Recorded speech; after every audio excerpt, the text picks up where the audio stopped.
Welcome guys to another lazy video of Skywars. I'm going to be talking about my worst teacher experience that I had in English class that I had just now. Luckily I don't think I had this teacher for any other classes, but my friend does, so good luck to him. And for the sake of the story, I'm going to call her Mrs. D for dwarf because she was shorter than everyone in the class. So my first experience with Mrs. Dwarf was not even of my own.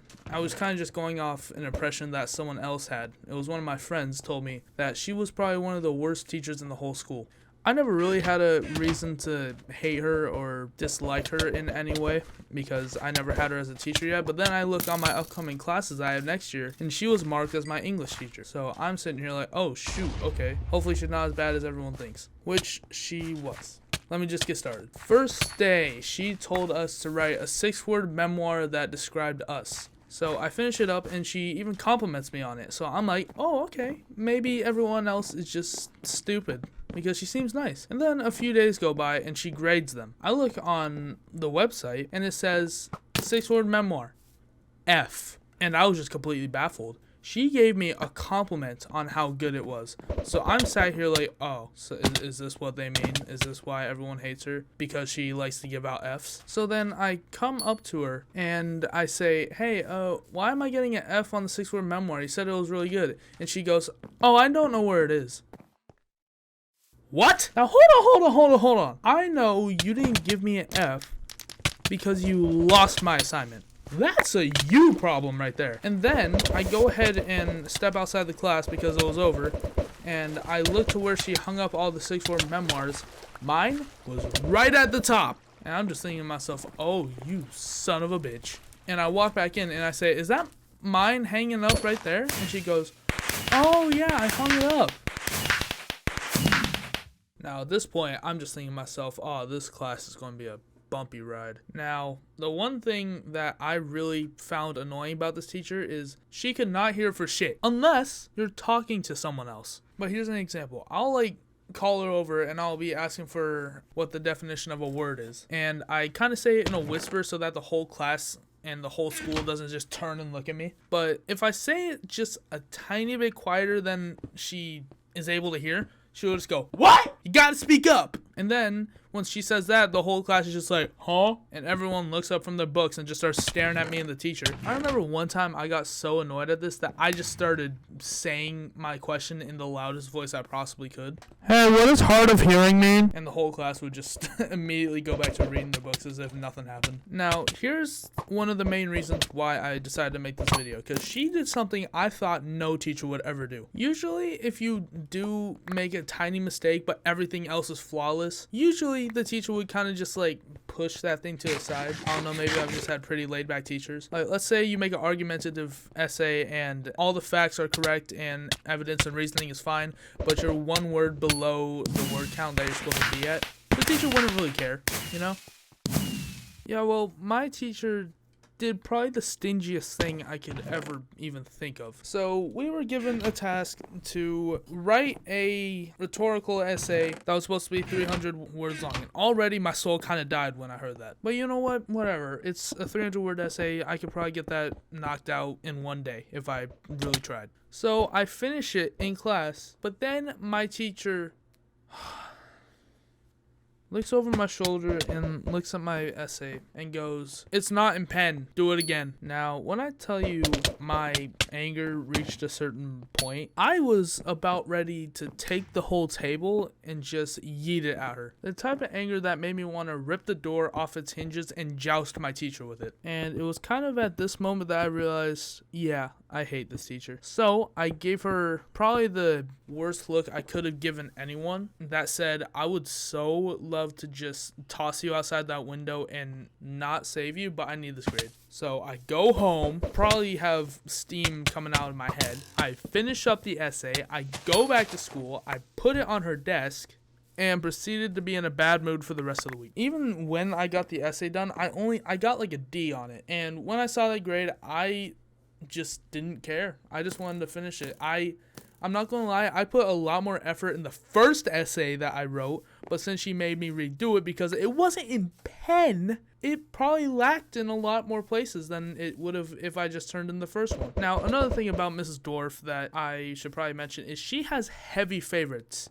Heavy. And if you weren't one of those, you'd either get a bad grade in that class or just not have a good time the whole year. Which I rolled a 10 on both. Which, if you want to know how to become her favorite, you had to be obnoxious in the class, but to the point where the teacher thinks it's funny, and you have to be a suck-up, which I was, once again, none of those things. I'm not a suck-up because I think that's stupid. We're just teacher and student. That's the only relationship we can have. I'm not about to walk up to you and go, oh, how's your daughter? No, I don't want to be there, and more than likely, you don't want to be here. So let's just get this day over with and go home.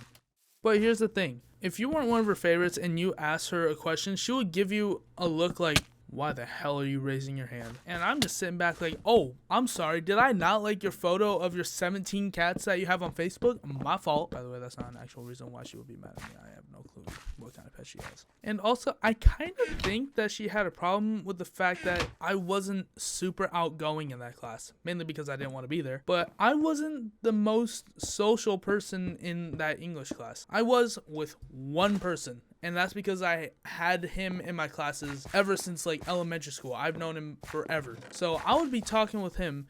Everyone else in the class would be talking. But then me and him get singled out by the teacher who's just staring us down as if she's about to draw a pistol and just shoot me in the face. So she just stares at me, but then turns her attention to my friend and goes, you never do anything right. You always talk back. You're such a mess. You guys need to have pride in your education. I'm sorry.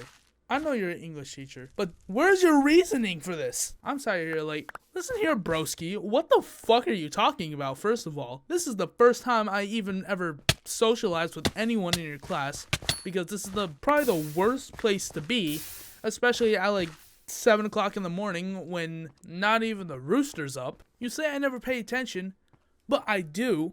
I don't know about my friend, but I do. The reason why I'm not getting a good grade in this class is because 1, I hate it here, 2, you're annoying, and 3, trying to listen to you give a lecture is like listening to a donkey give a history lesson on Shakespeare. As for being disrespectful, no, we're not. You paused the lesson because something was going on with your laptop. I don't know why you're making it out as if we just drop kicked a baby. We were just talking while you were fixing whatever you needed to fix. Anyway, sorry for going on a rant there, but like, shit, that got me annoying. I never talk in that class, but the one time I talk to a friend that I know, I get singled out and claimed to be disrespectful. But anyways, another thing that happened was actually a little bit closer to the end of the year. I was outside the class talking to a few people, and we were talking about our next teachers. One of my friends said they have Miss Dorf for the next teacher, and I'm saying, good luck, man. She is a real piece of work. And I started going on a little bit of a tangent saying how she made me redo an essay because it wasn't in pen, blah, blah, blah, blah, blah, blah. And then my friend goes, hey, maybe you should talk a little bit quieter. And I go, why? And then he goes, look behind you. And Mrs. Dorf was just spying on us from afar. She was like Batman. We started talking about something a little bit wrong, and then out of nowhere, she just appears behind me like... Actually, another thing that she does that's pretty annoying is she won't answer emails. I'll be like missing an assignment and I'll email her asking how I'm supposed to do it and why it's not good. And I'll check back the email the next day, there'll be nothing. I'll check back the next day, there'll be nothing. I'll check back a week later, still nothing. Alright, guess that assignment's a liability, I was thinking as I continued to email her. Then I go up in person, I go, hey, I emailed you about this missing assignment, could you check it? Okay, yeah, just email me about it, I'll get to it as soon as I can. It's been a month. Still no word on my missing assignment. At this point, I kind of came up with a conclusion. If you miss an assignment with this teacher, your fate is sealed, man. There's nothing you can do. You try and email her, I'll humor you. I'll email her and see if she'll respond. She won't. Until this one time, I was really pissed off. I emailed her, but I attached another link to the email. It was to my counselor, so that she could see that my teacher wasn't responding. But then guess what? She emailed me back 20 minutes later. She didn't want to get exposed for ignoring a student.